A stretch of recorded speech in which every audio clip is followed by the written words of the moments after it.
The only people who don't want to disclose the truth are people with something to hide. My guest right now is Commander Mike Zullo, Lieutenant Mike Zullo, who works for the he answers only to Sheriff Joe Arpaio, America's toughest sheriff, the Maricopa County Sheriff's Office, particularly in this investigation of this fraudulent birth certificate, the only identifying document that Barack Obama has ever proffered to the nation. Mike Zullo, are you with us? I am, Carl. How are you, brother? Yeah, I'm doing great. Thank you so much for being on the show. What we're going to do is a cleanup here, and I'm going to let you do the vast majority of the talking. I'll set it up, and then I'm going to turn it over to you because you and I were on the Peter Boyle show this morning out of Denver, KNUS. The reason we were, and most folks listening to this segment know exactly what's going on, but of course we get new listeners all the time, and some people who don't know this story, and this is important. What you're going to hear Mike Zullo say is really, really important concerning what he's doing and this upcoming conference wherein all of his information is going to be revealed to the world. And it's astounding. The word we have used is earth-shattering and universe-shattering, etc. But the bottom line is, I had been listening to Peter Boyle's show, or portions of it, and listening to this plethora of people coming on, speculating about the case and speculating about what they were calling evidence. Colonel Lawrence Sellin retired. He was coming on doing that. A guy named Brian Riley, Mike Zullo will tell you all about Brian Riley, coming on speculating, other people. And that's cool. Talk radio, you can speculate all you want, but the problem is they were getting over into the areas of making definitive statements and calling it evidence. So I emailed Peter Boyles and said, look, here's who I am. I talk to Mike Zullo every day. Would you like me to come on and give you the information I can give you? And it's factual information. Well, anyway, some rigmarole. It took a couple of weeks. I finally went on the show. He was going to have me on for 15 minutes. He kept me on for an hour and then invited me back. That was on a Friday, invited me back for the next Tuesday show. That first show was fairly cordial. Near the end, he got a little snippety about I had been on for 45 minutes and hadn't told him anything, although I did reveal 2 brand new pieces of information that Mike Zullo gave me permission to reveal. Plus 3 times during that hour, I offered to give him some exclusive information for his audience only, and he never asked me for it. So I was smelling a rat. I knew something was up. But when I came on the show the next Tuesday, he had set up an ambush with Colonel Peter Sellins, who's kind of seems to be a self-promoting kind of guy, in my humble opinion, on this whole thing. Knows very little of real evidence, but yet claims he's on the inside scoop, and even invokes Mike Zullo's name from time to time. And so when I went on the show, we started right off, and I started off explaining several points where they were just extremely and terribly wrong.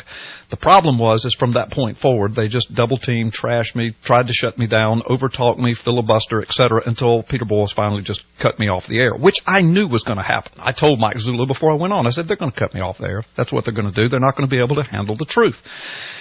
But the problem is, folks, is that Peter Boyles said on one of his shows to a caller, and many of you have watched this video, he said, Carl Gallup said that Mike Zullo said that John Brennan, who's the CIA director, is the forger of the Obama birth certificate. And the caller said, quote, oh my God, that is earth-shattering. And Peter Boyles said, yeah, but. Well, here's the problem. I have never said that. Neither has Zullo ever said that. Neither has Arpaio ever said that. I called Mike Zullo. I said, Mike, where are they getting this from? Have you ever said that? He said, not only have I never said it, but as far as I know, John Brennan's not the forger. He said, I know who forged it. I said, well, that's what I thought. So folks, that's some pretty heavy-duty radio, legal, liable stuff. I mean, I can't get on the air and say Mike Zullo said when he never said that without cleaning that up.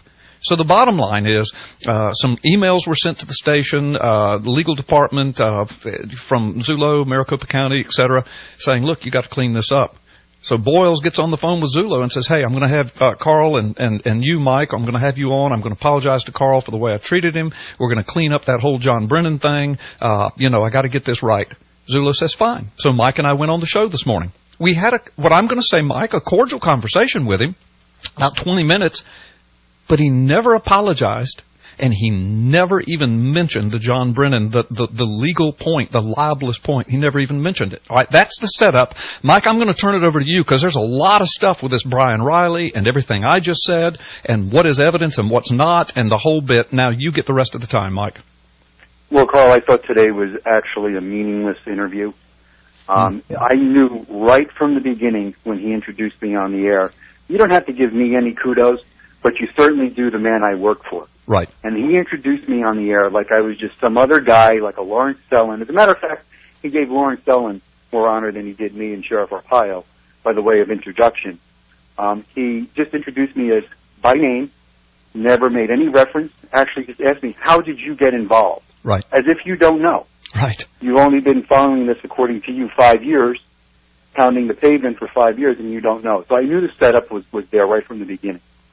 It was more of an interview of him, I believe, not wanting to humble himself and say, hey, I made a mistake. Right. Forgive me.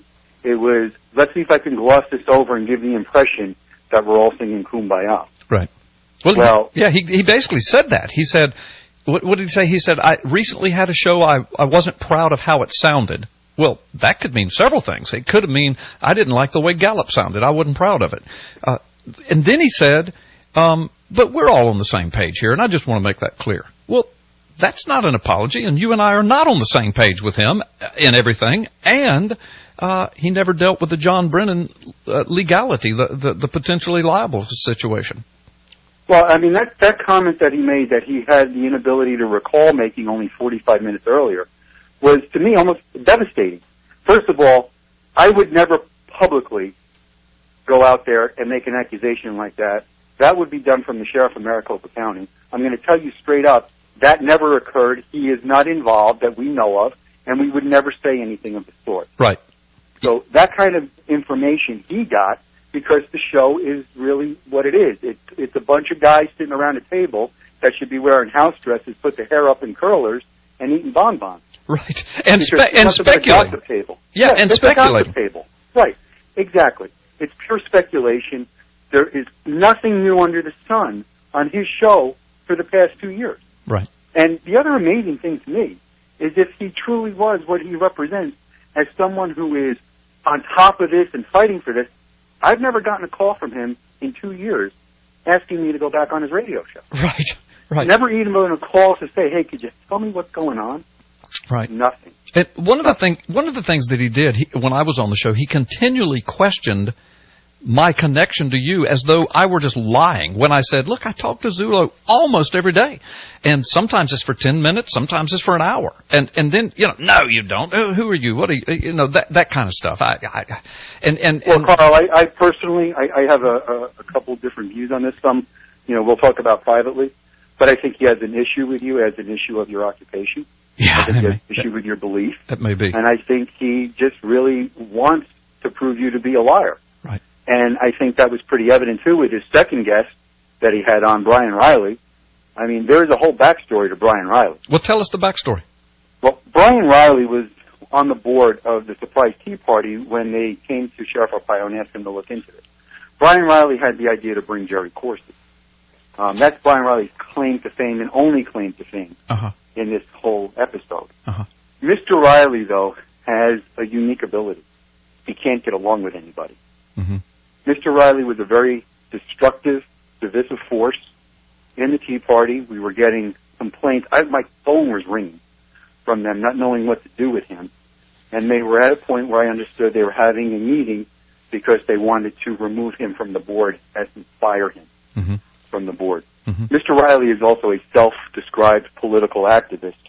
Really, he's more just of an agitator.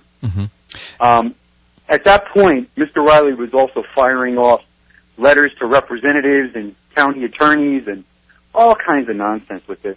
And he was becoming a bit of a threat, in a way, to the investigation.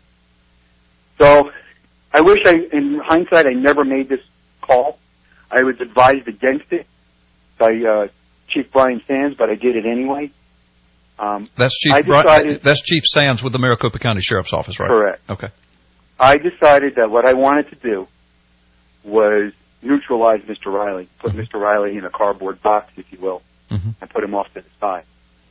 So what I advocated to do was to make him a member of our organization, keep him at the most basic level where he can't really do anything, and in return, have him voluntarily surrender his boardship. That way it stops the destruction of that organization and cease his political activity.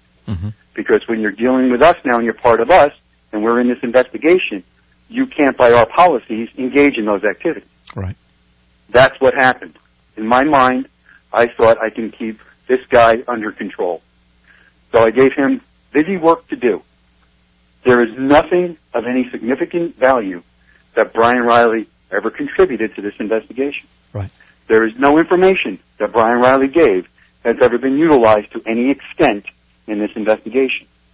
Mr. Riley did accompany me on a couple trips I had to make out of state, where I elected to drive rather than fly for TSA reasons, and he did accompany me to those, but those were innocuous. Right. So there was nothing I had to worry about. So I selected what Mr. Riley was going to get. As a matter of fact, Mr. Riley was on some internet talk show, and he even said that he was kept in the dark. Right. And he was.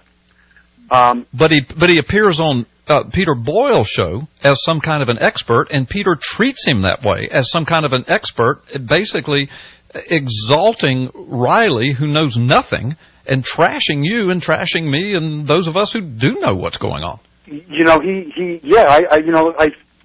the only thing I could say is it was like this was the second coming. No. I mean, he walked on the scene and this guy was bowing down to him, lapping up everything that he was saying. This man was not vetted at all. Right. There's another instance with Mr. Riley that was very, very peculiar. We have an application process that you have to go through. Now, I was corresponding with Mr. Riley for a year while he was the Surprise Tea Party. And in that time, you know, you have a lot of conversations with people. You talk about what you did for a living, all that stuff. Well, when it came down for him to surrender his application, he calls me up. He says, "Hey, I have to talk to you." Well, when you get that call, you know it's not good. Right. I said, "Look, I don't really have a time to meet you. Tell me what you need to tell me and fax over the application."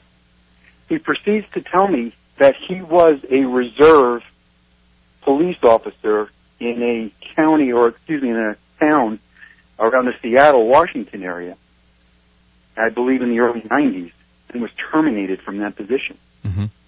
Now, he kept this a secret from me for a year. He has still kept that a secret from the public, and you have to ask yourself why. Right. Well, now, there is a bigger story here. I'm just not going to say it yet. Okay. But it's a dirtier story. I know, and I know some of it. Let me ask you this. We got to take a break. Are you at liberty to say what Peter Boyle said about Brian Riley as far as, you know, feeling kind of duped by the whole thing? Are you at liberty to talk about that? And I thought Boyles was supposed to address that this morning. Well, Peter Boyles told me that he believed that Mr. Riley was an internet stalker. He admitted to me that he didn't vet the guy. He told me that he got set up. He told me that it was an OBOT setup. Right. I mean, these are all the things the guy's telling me before we're going to go on his radio show. Right. And I said to him, look, if you make this right, I'm willing to let bygones be bygones, but this guy Riley was slanderous, defamatory, you name it, he was. Right. So that was supposed to take place on that interview today, and none of that happened. Surprise, surprise. Hey, Mike, let's take a quick time out so we'll have time on the other side, because I still want to address this John Brennan thing and what was said and who said it and why this is so potentially big legally. And he had a chance, Boyles had a chance to clean it all up this morning, and he never mentioned it. Folks, you're listening to Freedom Friday. My guest this afternoon, Lieutenant Mike Zullo, works right under Sheriff Joe Arpaio on the Obama fraud case. We'll be right back after this timeout. All right, welcome back, Gulf Coast. Welcome back, America. So glad you're with us this afternoon. My guest is Lieutenant Mike Zullo with Maricopa County Sheriff's Office Obama Fraud Investigation Cold Case Posse Commander. Mike Zullo, listen, I've got several things I want to hit, but first we left talking about Brian Riley, this guy that was on the Cold Case Posse for a while but was just causing all kinds of havoc. 8 weeks, Charles, he was on. I'm sorry? 8 weeks. Do what? 8 weeks, a big 8 weeks. 8 weeks. But then didn't he kind of find out that you were getting ready to fire him, and what happened from there? Well, he started to have these same kind of relational issues as he was going through his basic training, and he leveled some accusations against the training instructor that I personally had to investigate now for 20 hours And when push came to shove, I had Mr. Riley write it in a report, and I asked him, are you sure this person said A, B, C, D, E, F, and G? He insisted. When it was over, after pressing him for about 3 or 4 hours, he finally confessed that, no, that person didn't say that, but that's what they meant. Oh, gosh. So Okay. it was this problem of, it's not what you're saying, it's what I want to hear. Right. So we had some other instances with him where this was a problem, and he was counseled about that. At that point in time, I told him, I don't have time for this. All right. And I said to him, Brian, if you can't straighten this up, I am personally going to recommend you for termination. Right. Because this kind of behavior and these kind of allegations cannot stand. Right. That's when he quit. He gives this whole other reason for quitting. It's absolutely false. He got mad and he took his toys home. Right. Here's what he does. About 3 or 4 months later, he tries to backdoor his way in, and he goes has a meeting with Sheriff Arpaio, asking for his badge back. Obviously, Sheriff contacts me. I'm like, Sheriff, you can do what you want to do with him, but he will never step foot in my doors. I said, as a matter of fact, if you want to put him here, that's your prerogative. You can let him run this and I'll quit. Right. I won't deal with him. Right. Subsequently, he never got a badge. Right. He got mad again, and now he's gone scorched earth against the sheriff. Right. And this is the guy that Peter Boyles uses as an expert while trashing you and me. Right, and this is a guy who, after that, was on the board of Wake Up America. I think it lasted about 4 months. Right. He was a precinct commander for the Republican Party. I think that lasted 3 months. I mean, nowhere does this guy go. Does he fit in, or can he stay anywhere? Right. But the bigger problem is, you got fired from a non-paying police job. Right. And you're going to sit here and tell me, first off, you don't understand how the transfer of authority works? Right. You're going to understand that you don't have to be certified to perform law enforcement functions once you're given that authority? You're going to try to convince people that the only way you can do this is to be, quote, certified? He doesn't understand what it means. He doesn't understand the implications. Right. But then to conceal the fact that you were, at any point in time, conceal the fact that you were, tells you there's a bigger story. And there is a bigger story. I'm just going to hold that close to the vest until I need it. Right, right. Okay. All right. Well, listen, we've only got 3 or 4 or 5 minutes left, so there's 2 things I want to address. So let's get the most important one first.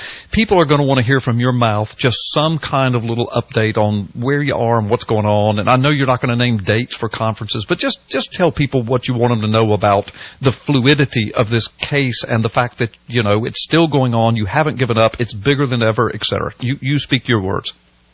You know, Carl, this has morphed into something that no one ever expected. You have to think of it, a good friend of mine put it like this, it's like a locomotive pulling a caboose. Yeah. One is pulling the other. They are working in tandem, although they are separate, and I know that's hard to understand. Right. But they are. And every time we get close to something, we end up discovering something else, and it keeps to prolong this. We are hoping that we are getting close to finally putting a ribbon on it, but I don't know if that's going to happen. But, Carl, I want to say one thing. I don't even know if I'm going to have the time. We were accused on Peter Boyle's show of crying wolf. Mm-hmm. I want your audience to understand there were 3 separate occasions that we thought something big was going to happen. Right. And I'm going to tell you what they were. About 2 years ago, outgoing Congressman Joe Walsh pledged to us that he was going to take my information, he was going to go on the floor of Congress, of the House, and he was going to ask it to be entered into the congressional record and demand an investigation. Right. I worked feverishly. Joe Gilbert actually brought Walsh to us feverishly over Christmas. You could ask my wife. I didn't even see Christmas that year or New Year's, trying to get this thing done for this guy. And when it came time to do it, he didn't do it. Right. He gave up his seat and he walked away. Right. You got 1 That minute. was the first time we thought something big was going to be. Then we had Steve Stockman. Steve Stockman, you and I met in CPAC. He said the same thing. Let's do it, let's do it, let's do it. When it came time to do it, Steve Stockman went dark. Right. So those are 2 times that we believe something was going to happen. And don't forget Congressman Jeff Miller, who said that... Well, Jeff Miller was a whole other issue. Yeah. So, okay, let's make it 3 times. Any time we have told you something big was going to happen is because we truly believed it. These We congressmen. were counting on these people, and if they change direction, there's nothing we can do about that. Right.